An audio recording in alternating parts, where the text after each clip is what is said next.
Bem, essa noite, olha, eu estou ladeada por pessoas muito especiais. E se vocês não as conhecem, terão a alegria de desfrutar dessa companhia como eu. Eu estou ladeada aqui pelo Milton, e o Milton é um team do Celebrando, ele pertence ao grupo gestor do Celebrando, ele é líder de partilha, mas ele também é um seminarista em fase de conclusão da teologia, ele ama escrever, ele tem outras formações, ele tem atividade profissional no mundo secular, mas ele está muito disposto às coisas de Deus, e ele divide comigo um presente para mim, que é a classe de estudo bíblico aqui da Igreja do Recreio, que tem o tema 12 Passos à Luz das Escrituras. E nós podemos lá humanizar os personagens bíblicos, né? E falar um pouco dos passos para eles. Depois ele vai falar um pouquinho mais das particularidades dele. O pastor Marcos, que é conhecido de todos, afinal, ele é líder de um dos ministérios mais importantes da igreja, que é o Ministério de Células, né? Que é um ministério onde a igreja cresce. A igreja se multiplica através das células. Tem alguém aqui, ou online, que não está em célula? Levanta a mãozinha assim só para eu ver. Se você não está em célula, chegou a noite para estar. Lá atrás tem um pessoal com uma blusa preta muito bacana do Celebrando. Passa lá e pede para se inscrever em célula. E a gente passa os dados todos para a Luciene, que é a esposa do pastor Marcos, e ela vai fazer um contato e vai dizer: você é muito bem-vindo numa célula próxima à sua casa. Então, não perca essa oportunidade, né, pastor? Já que o senhor está aqui, a gente já convoca o pessoal para as células. E a gente tem o pastor Leandro Costa, que é um presente nosso do Celebrando, poder recebê-lo aqui. Ele também é um facilitador de grupo de passos, ele está envolvido com o Celebrando, mas ele também está envolvido em célula, ele também está envolvido na escola bíblica, e ele está na escola bíblica de jovens, a juventude da igreja, e adolescentes, não é isso? Os adolescentes têm lá aos domingos a oportunidade de ter aula com ele, com a Camila Guzzo e com o Rodolfo, onde eles lecionam as disciplinas que envolvem aí os nossos adolescentes em meio a todas as demandas sociais. E por que eles estão aqui essa noite? Porque eu comentei com vocês que essa semana a gente comemora o Dia dos Pais. E como no período das mães, das mulheres, a gente sempre traz mulheres aqui à frente, esse ano nós pensamos, por que não fazer um envolvimento com a paternidade? E aí as meninas vão pensar assim, mas será que é um culto só para homens? Não, nada disso. Eles vão falar sobre a possibilidade de ser pais. Pais no plural. Um pai e uma mãe, quais são os dilemas que eles enfrentam? Como eles lidam com as dificuldades familiares? Como cuidar dos seus filhos dentro dos valores e princípios cristãos? Diante do que a Bíblia ensina e o que a sociedade tem ensinado para os nossos filhos. E aí, para a gente começar essa noite, contando um pouco da experiência, como se fosse um testemunho deles, eu vou pedir ao pastor Marcos para começar. Pode ser, pastor? Boa noite, privilégio, uma alegria poder estar aqui hoje, junto com meus irmãos aqui, participando desse momento tão precioso. E quando a pastora Roberta passou esse tema, a primeira palavra que veio à minha cabeça foi sobre o desafio. Nós, como homens, temos o privilégio de ter algo que faz referência a Deus também, né? Nós chamamos Deus como Pai. E ao mesmo tempo que isso é um privilégio muito grande, é uma responsabilidade muito grande também. Porque nós acompanhamos que muitas pessoas acabam tendo o seu relacionamento com Deus afetado pela referência no relacionamento com o seu pai, né? Com o seu pai natural, com o seu pai terreno. Então, quando nós tememos ao Senhor, nós buscamos na palavra de Deus a pautar nossas atitudes, a nossa maneira de agir, a nossa vida, nosso estilo de vida. Essa responsabilidade também se acende em nós em relação a isso. Eu sou pai de 2 meninos, né? Deus deu 2 presentes preciosos para mim, para a Lu, o João e o Pedro. O João agora já está com 19 anos, fazendo faculdade, uma fase totalmente nova, diferente. O Pedro está com 15, né? Está no ensino médio. E os desafios, eles vão mudando conforme eles vão crescendo. Ontem ainda eu estava compartilhando isso com o pastor Gustavo, na nossa reunião do conselho. Nós temos um momento devocional e a gente tem a oportunidade de poder orar juntos e compartilhar. E eu estava compartilhando com o pastor Gustavo justamente isso. Eu estou vivendo um novo momento de aprendizado na relação com os meus filhos, né? Caminhando nessa situação do João, que já é um adulto agora, né? Se tornando um homem, traçando os caminhos dele, fazendo faculdade, pensando novos caminhos que ele quer caminhar e ao mesmo tempo eu precisando aprender que agora o meu trato com ele precisa ser diferente, minha postura com ele precisa ser diferente, né? Nós habituamos, quando eles são pequenos, a manter o nosso controle, né? A manter a nossa vontade, né? É assim. O Pedro, meu mais novo, ele sempre foi muito questionador, né? E muitas vezes ele, quando era menorzinho, ele falava assim: por quê? E eu falava para ele: por que sim? Ele falava assim: mas porque sim não é resposta. E eu falei: mas é porque eu estou mandando, pronto, acabou, não discute mais e faz, né? Muitas vezes a gente caminha dessa forma, mas como é importante quando nós começamos a entender na paternidade, e eu quero aproveitar isso para abrir um pouco esse leque, né? Como a pastora Roberta falou, pais no plural, né? A gente tem vivido uma realidade diferente no mundo hoje. Nós temos muitas mulheres que estão fazendo o papel de pai e mãe, nós temos homens também fazendo o papel de pai e mãe, né? Mas o número maior é de mulheres que fazem esse papel. Nós temos muitos avós que, por várias circunstâncias, também estão precisando se envolver na educação de crianças, a estar participando desse processo também. Muitas vezes o avô ali como uma referência do pai, como uma referência de homem, né? E a própria educação está num processo de mudança. Nós estamos tentando entender melhor a questão do diálogo. Talvez uma coisa que na nossa geração não existia muito, né? Na minha casa, meu pai sempre foi a polícia, o advogado e o juiz, e isso era indiscutível. Pastor, por favor. O seu pai era? A polícia, o advogado e o juiz. Gente, qual pai não queria ser isso?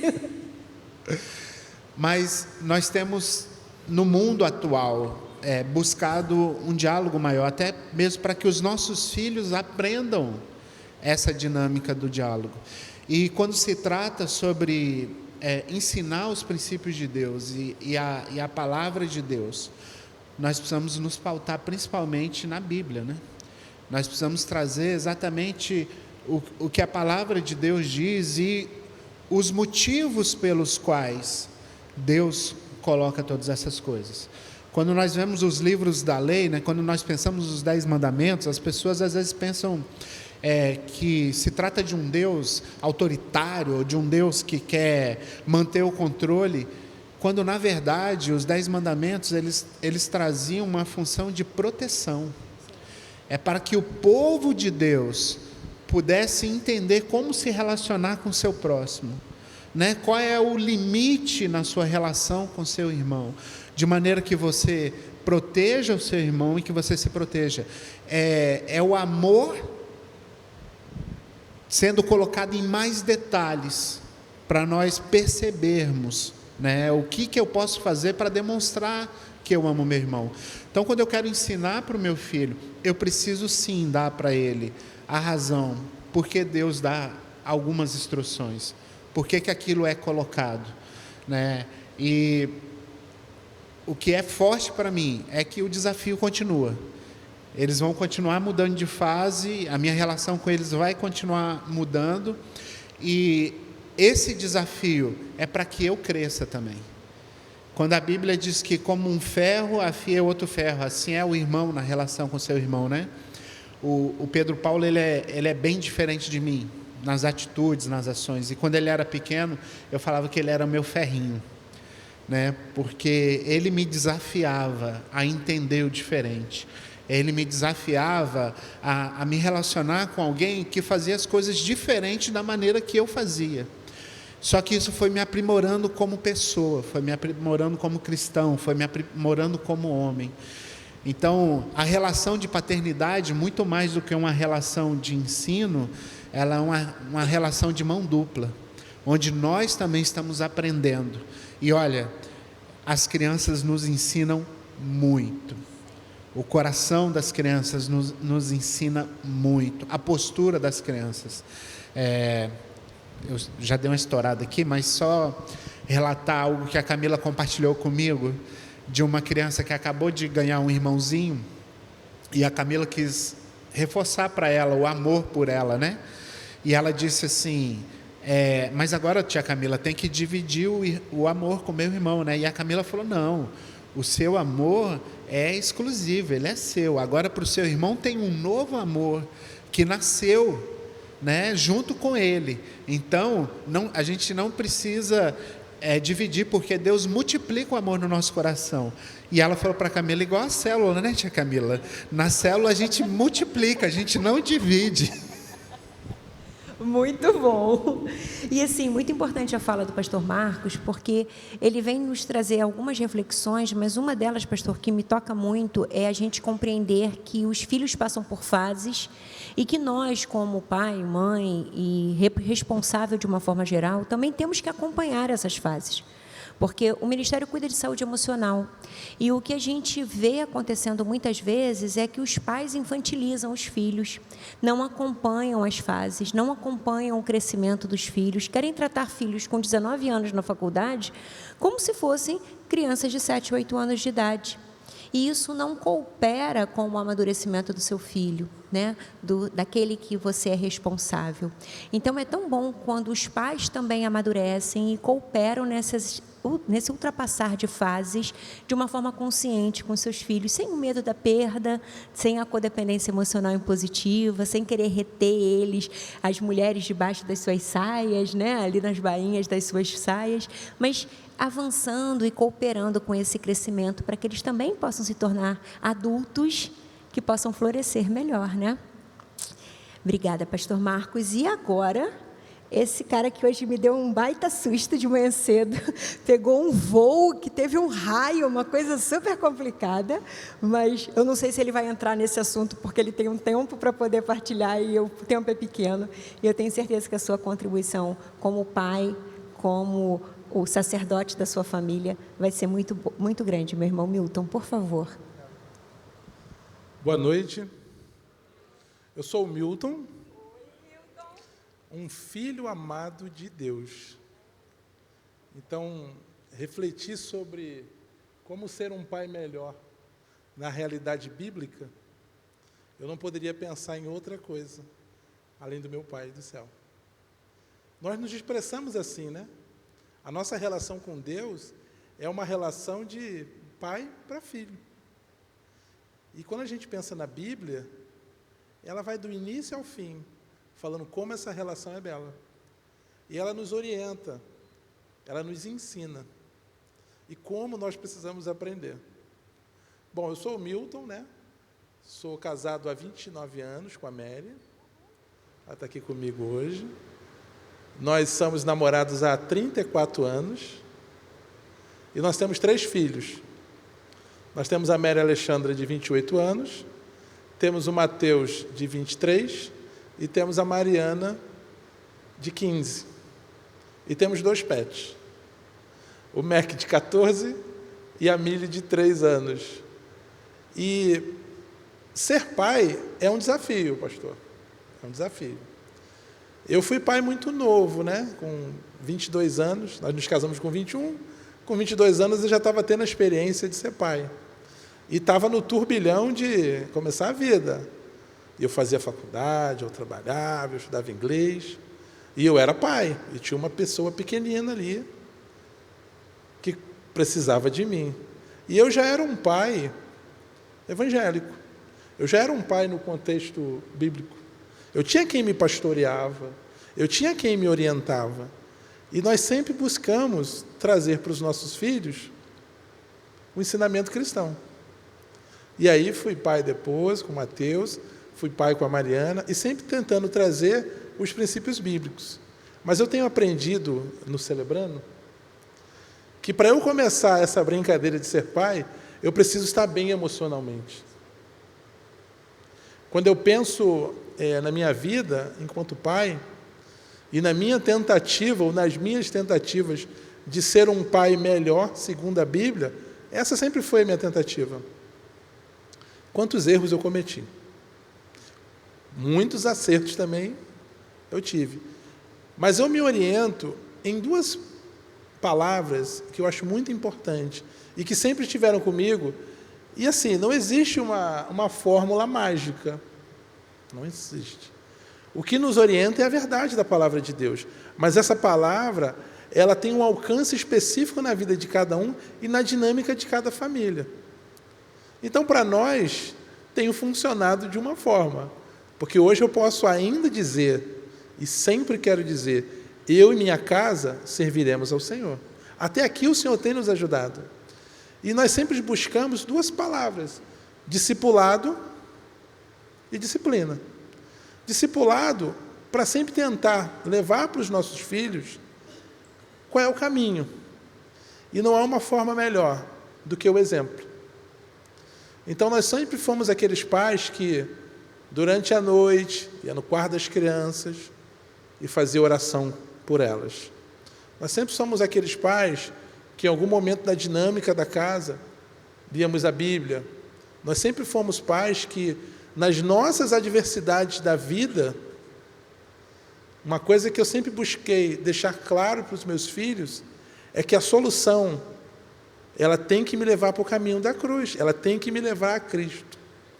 E é tão bom quando um pai ou uma mãe, ela vê um filho e o filho está fazendo exatamente o que ela está fazendo, a pessoa está fazendo.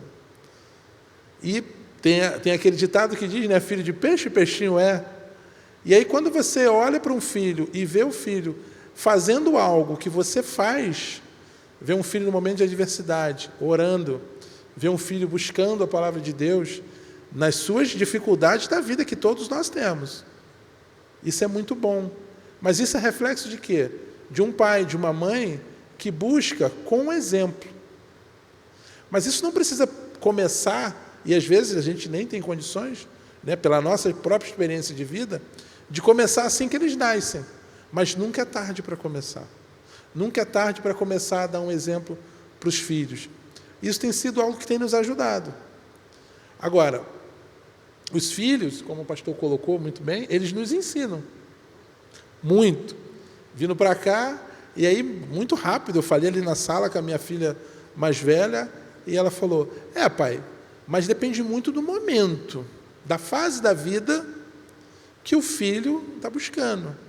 E ela falou uma palavra bem interessante. Ela falou, tem um momento que o filho ele vai buscar no pai alguma característica do Pai Celestial, que é Deus. E nós, enquanto homens e pais que somos cristãos, é isso que nós esperamos dos nossos filhos. Que eles, de fato, busquem em nós algo que reflita as características do nosso Pai Celestial, que é Deus. Bondade, generosidade, amor, estar presente. E isso é um desafio para nós na nossa vida, porque a gente passa, né? Agora não, porque depois da pandemia a gente está muito tempo em casa. Mas na vida normal, nós passamos a maior parte do tempo fora de casa. E aí, naqueles poucos momentos que nós estamos em casa, a gente tem que buscar isso. Então, isso tem funcionado conosco. Ser exemplo para os filhos, sempre buscar orientá-los na palavra de Deus.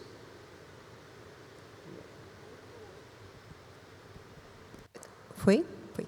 E muito interessante a fala do Milton, que é algo que me marca muito, é a percepção do exemplo.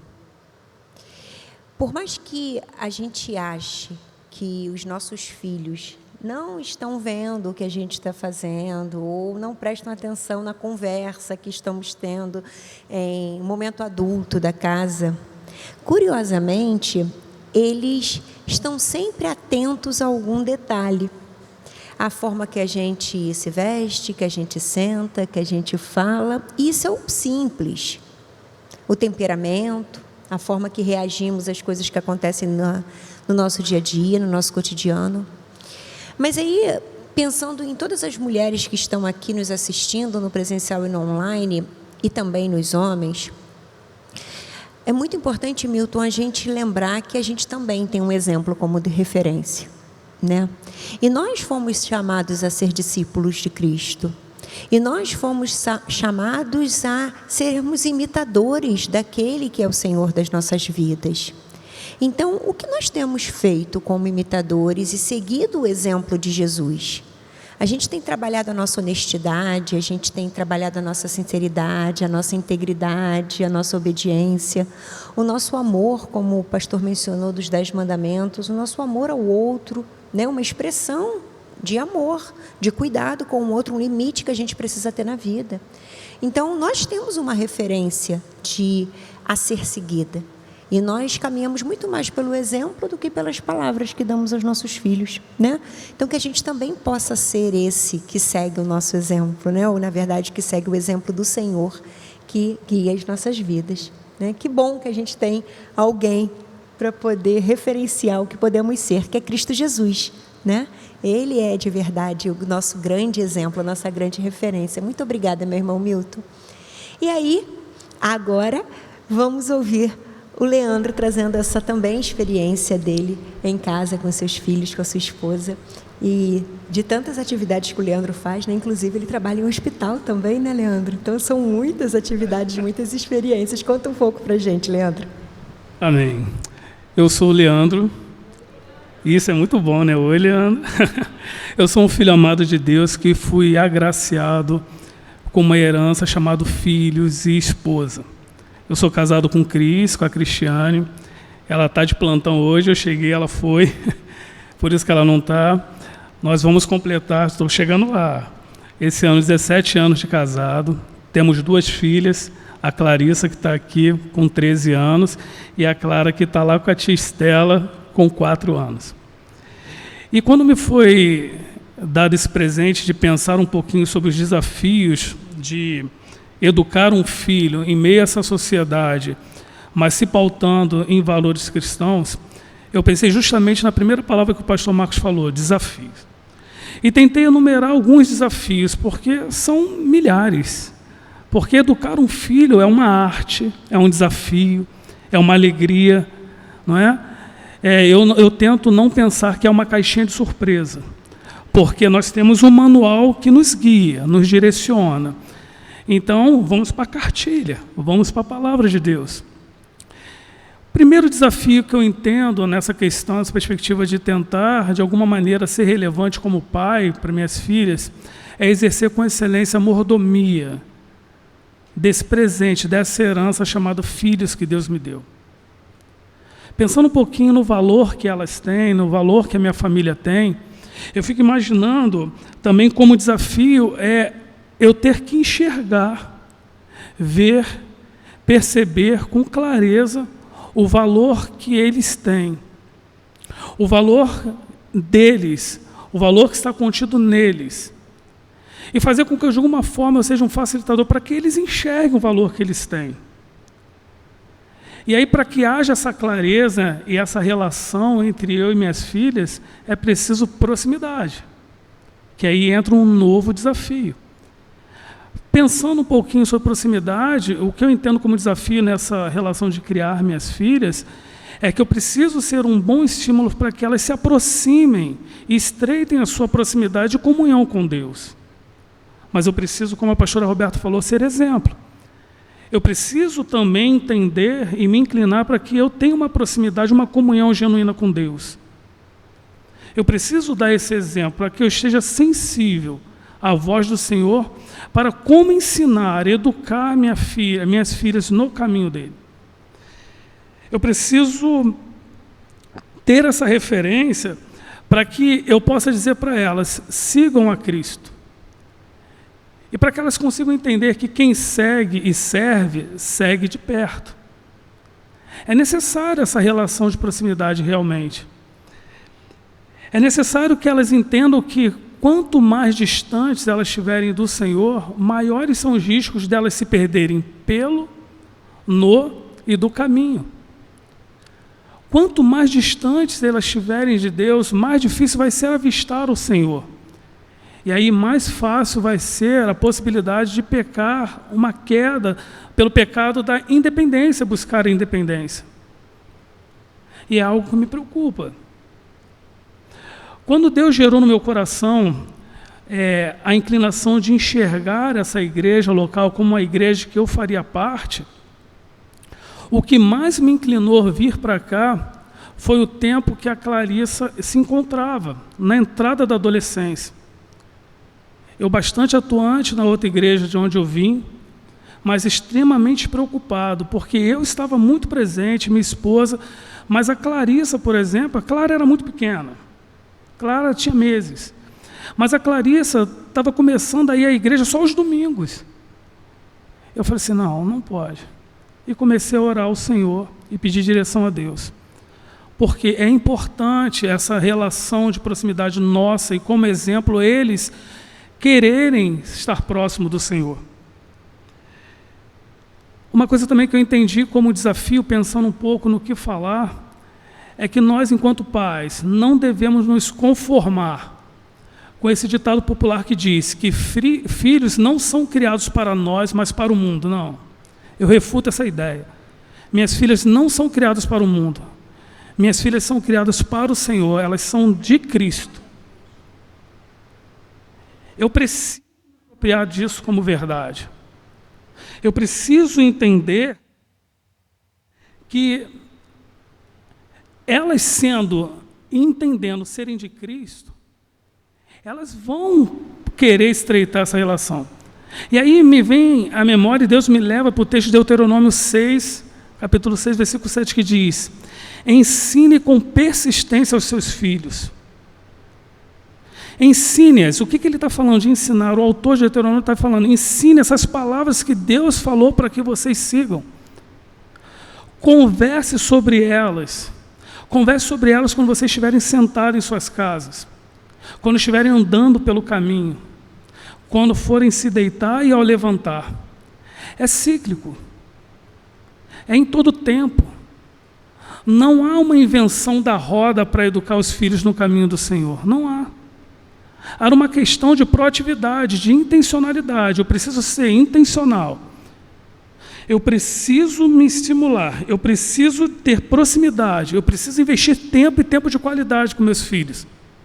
E tempo de qualidade a ser investido em oração pelos meus filhos. Eu preciso entender isso. É uma fase, por exemplo, da adolescência que eles vão se aproximar de quem se aproxima deles, de quem está olho no olho com eles. Eu preciso estabelecer essa relação de olhar nos olhos das minhas filhas. Eu preciso transmitir segurança para minhas filhas. E eu também entendi e encerro aqui como um desafio também. Nós não devemos endeusar nem idolatrar os nossos filhos.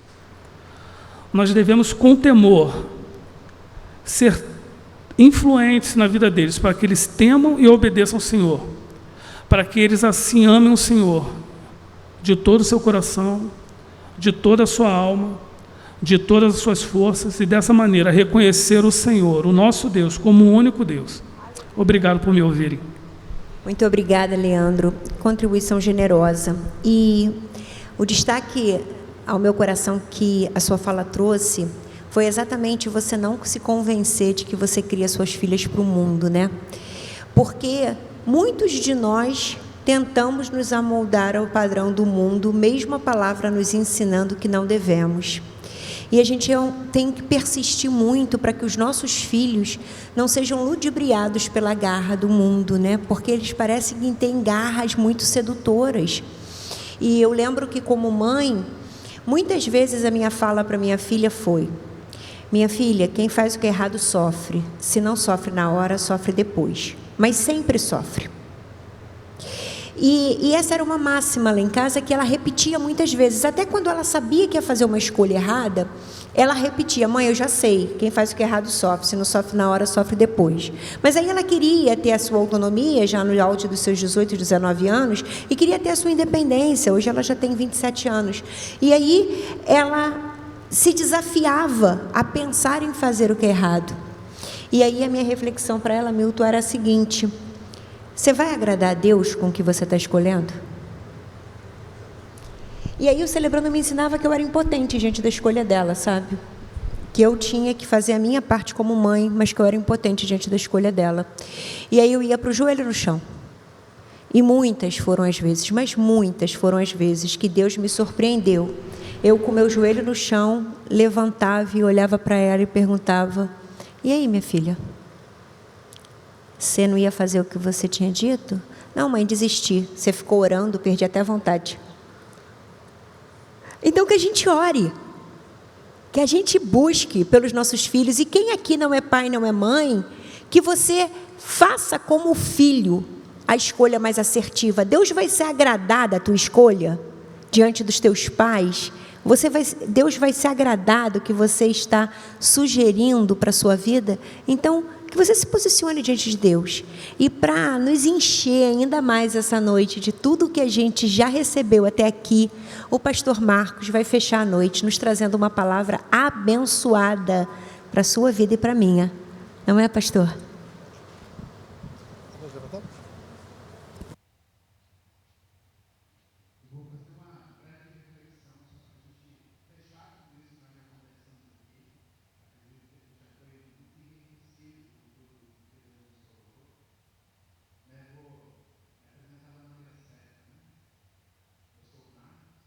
E Marcos.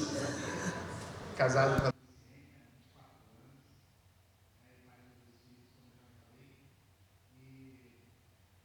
coisas já estão colocadas. Eu quero falar no livro de Deuteronômio. Se você tiver com a sua Bíblia aí, puder abrir no capítulo 6.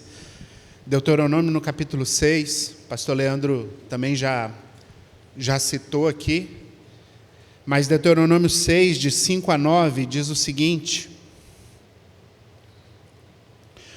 ame o Senhor, o seu Deus, de todo o seu coração, de toda a sua alma e de toda a sua força.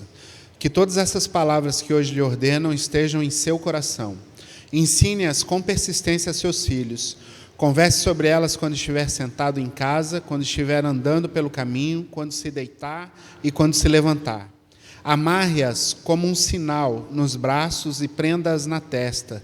Escreva nos batentes das portas de sua casa e em seus portões. Algo que eu penso, quando eu penso sobre pai também, é no papel de discipulador. E esse papel serve para todos nós. Seja você um líder, liderando uma célula, ou fazendo parte de algum ministério, ou seja você exercendo algum papel que você tenha influência sobre a vida de alguma pessoa. Você está sendo um discipulador para essa pessoa.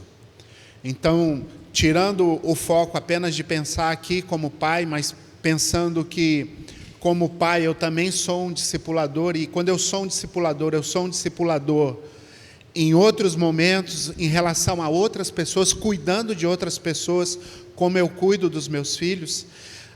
O primeiro ponto que eu queria trazer, que esse texto deixa claro, é que nós precisamos amar a Deus.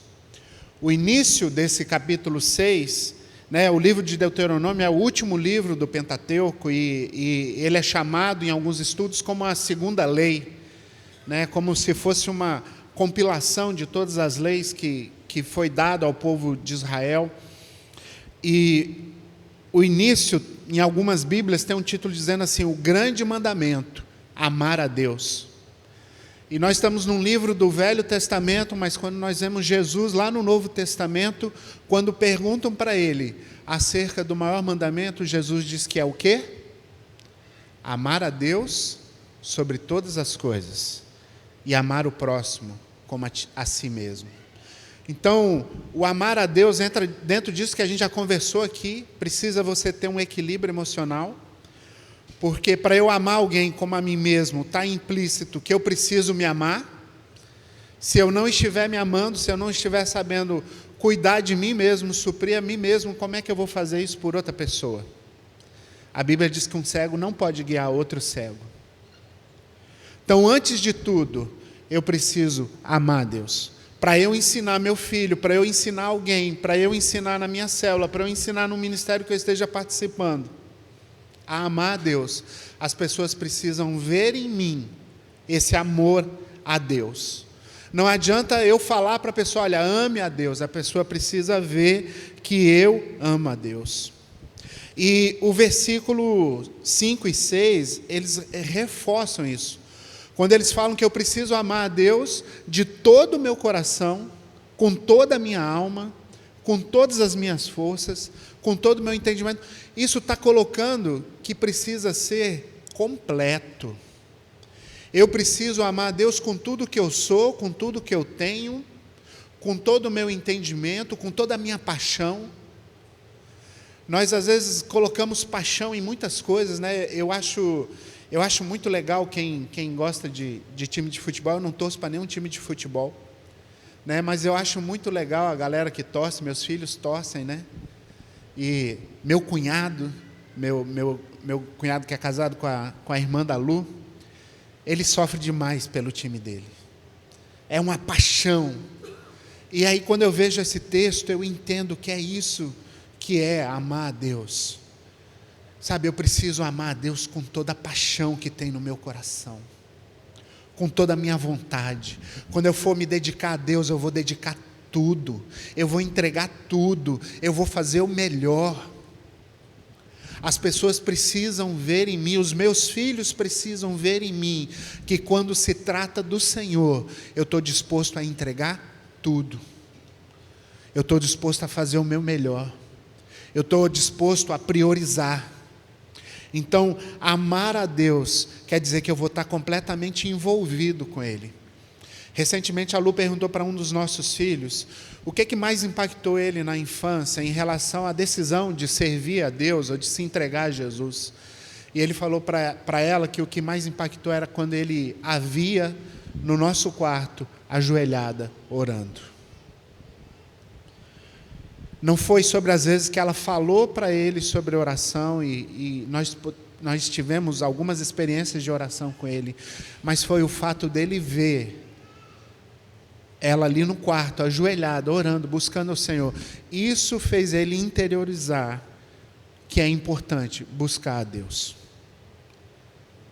Nós não podemos ser placas apontando o caminho para as pessoas. A minha irmã gosta muito de falar isso, né? Que tem muita gente que é placa, sabe indicar o caminho para Deus direitinho. Você precisa orar, você precisa ler a Bíblia, você precisa buscar a Deus, mas efetivamente a pessoa não faz isso, ela é só uma placa apontando o caminho.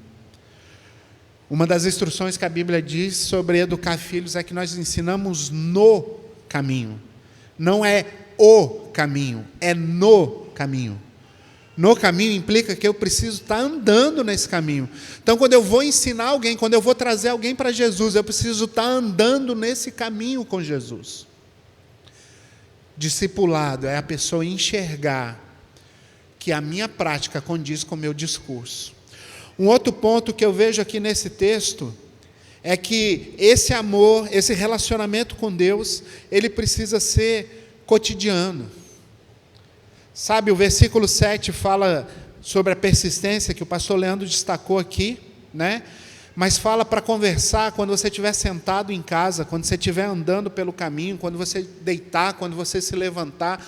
Ou seja, é nas coisas cotidianas do dia a dia. É quando você senta para almoçar e você faz questão de fazer uma oração antes de comer. Parece algo tão trivial, mas Deus se manifesta através das coisas simples.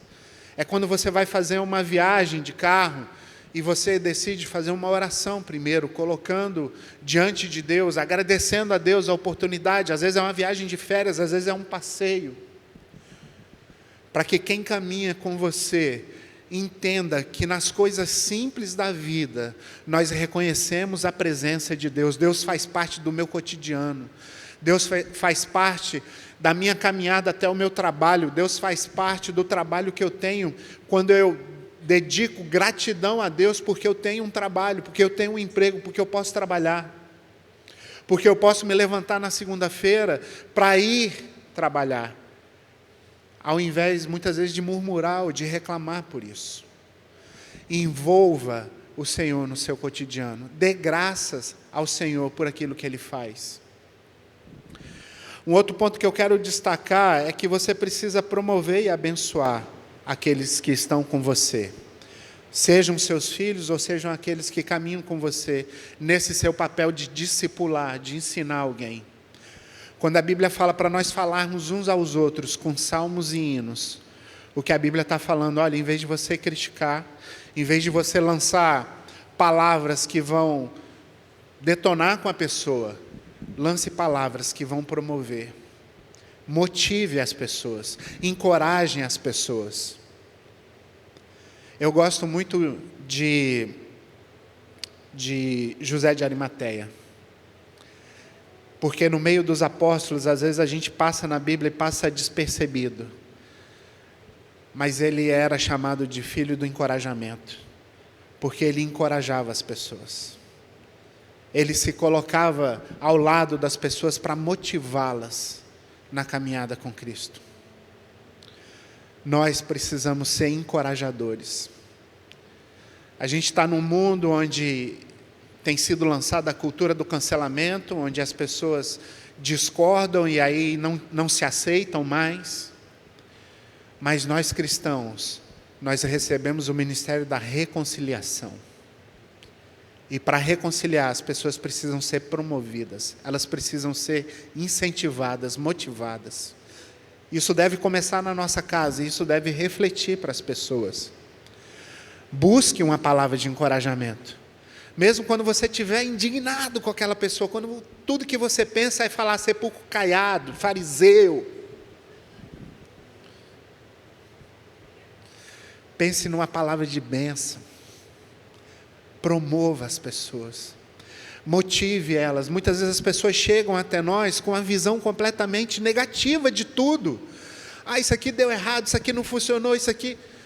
Leve essa pessoa a enxergar o cuidado do Senhor, mesmo nos momentos adversos, mesmo nos momentos difíceis. E sabe onde que nós encontramos isso? Na Bíblia. Quando a Bíblia fala para falar em salmos e hinos, é porque essa é a fonte para que eu tenha boas palavras para dispensar para as pessoas. E a boca vai falar do que o coração está cheio. Se eu não encher o meu coração da palavra de Deus, eu não vou ter boas palavras. E um último ponto que eu quero trazer nesse texto é que você esteja baseado na palavra de Deus e não no seu achismo ou no seu conhecimento. O versículo 8 e 9 fala assim: amarre-as como um sinal nos braços e prenda-as na testa. Escreva nos batentes das portas da sua casa e em seus portões. Portão para a gente dá a ideia de proteção, né? Você entra na sua casa, ou então você entra no seu prédio, você fecha o portão, você fecha a portaria, você fecha a porta. A palavra de Deus, ela é a nossa proteção. Quando nós estamos baseados na palavra de Deus, nós estamos protegidos. Quando eu levo amarrado ao meu pulso, né? Quem anda com relógio constantemente está olhando a hora. É para você lembrar que constantemente você precisa estar buscando na palavra de Deus o direcionamento. Você precisa estar buscando na palavra de Deus o que falar, como agir, o que fazer, o que dizer. O que a palavra de Deus fala a esse respeito. Então, baseie-se na palavra de Deus. Nós temos adquirido muito conhecimento, nós podemos saber de inúmeros estudos que falam hoje sobre a educação moderna, de como deve ser, de como é isso, de como é aquilo, e a criança A e a criança B, e a personalidade assim, a personalidade assado. Não se baseie nessas coisas. Busque conhecimento, conhecimento é importante, conhecimento é bom, mas não para você estar estribado nele, como diz Provérbios 3, mas que você esteja apoiado na palavra de Deus, não no seu próprio entendimento, não na sua inteligência, na sua sagacidade ou na sua experiência. Apoie-se na palavra de Deus. Como pais, muitas vezes como discipuladores, falando com alguém, a gente acha que a nossa experiência é suficiente. O que eu já vivi, o que eu já experimentei, não. A palavra de Deus, ela é suficiente. Então, que o Senhor esteja nos abençoando e que tudo isso que você ouviu aqui hoje, em relação à paternidade, que você possa encaixar na sua vida, de forma a entender que paternidade é exercer influência. E cada um de nós, pai, mãe, tios, avós, ou amigos, ou simplesmente se você está cuidando de alguém, você está tendo a oportunidade de exercer uma influência, de ser um pai, uma mãe espiritual, abençoando a vida de alguém. E que você busque nesses pontos destacados desse texto de Deuteronômio, colocar a sua vida para que você abençoe. Para que você abençoe. Nos tempos antigos, o pai abençoava principalmente o filho primogênito, e a bênção do pai sempre teve muito valor. Eu fui criado pedindo a bênção para os meus pais e para os meus tios. Era inadmissível se eu chegasse na casa da minha avó, de algum tio, e antes de qualquer coisa, não pedisse a bênção. Pena que a gente perdeu essa cultura. Porque como é importante nós entendermos o quanto é precioso quando alguém pode direcionar uma palavra de bênção sobre as nossas vidas. Parece simples alguém te dizer que Deus te abençoe, mas isso é muito profundo. Então que você sempre possa dizer para alguém que Deus te abençoe. Vamos nos colocar de pé, vamos orar.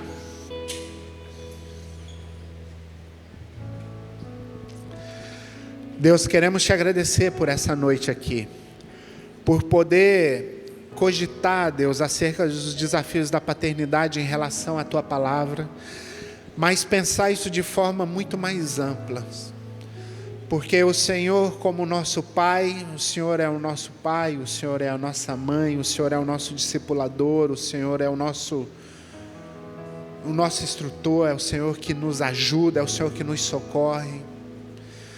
Deus, e nós desempenhamos muitas vezes esse papel, Deus, porque muitas pessoas às vezes precisam ser acolhidas como filhos, que precisam de um pai ou de uma mãe para orientá-los, para amá-los, para cuidar deles, para abençoá-los, para direcioná-los. E nós em muitos momentos temos a oportunidade de fazer isso para alguém. Que nós possamos entender a profundidade da tua palavra, que nós não percamos a oportunidade de abençoar, Deus, de exercer o ministério que o Senhor nos confiou, que é reconciliar as pessoas contigo em primeiro lugar e reconciliar uns com os outros. Deus, que nós sejamos abençoadores por onde nós andarmos, Deus. Deus, que cada pai que tenha exercido a sua paternidade esteja buscando, está pautado na tua palavra, Deus. Deus, nós olhamos para esse mundo e pensamos quantos desafios essa modernidade tem trago, mas o que a palavra diz, Deus, é que o Senhor é o mesmo ontem, hoje e o será para sempre. Então não importa o quanto esse mundo mude, Deus, o Senhor é imutável, Pai. Os seus valores são imutáveis, os seus princípios são imutáveis. E nós podemos estar firmes neles, nós podemos estar seguros neles, e nós podemos continuar ensinando e falando dos princípios do Senhor, falando desse amor do Senhor que não muda, dessa tua misericórdia, que é para todos, que é para nos alcançar e que é para nos salvar. Que essa noite nós possamos sair daqui, Deus, motivados a sermos instrumentos nas tuas mãos, a aproveitarmos as oportunidades, Deus, para fazer diferença na vida de alguém. Às vezes alguém no nosso trabalho, alguém na nossa vizinhança, alguém na nossa família, ou até mesmo alguém que nós nem conhecemos, Deus, mas que o Senhor nos dê o privilégio, o desafio de abençoar. Que nós estejamos prontos, Deus, para sermos instrumentos nas tuas mãos, Deus, e para sermos usados pelo Senhor. Em nome de Jesus. Amém.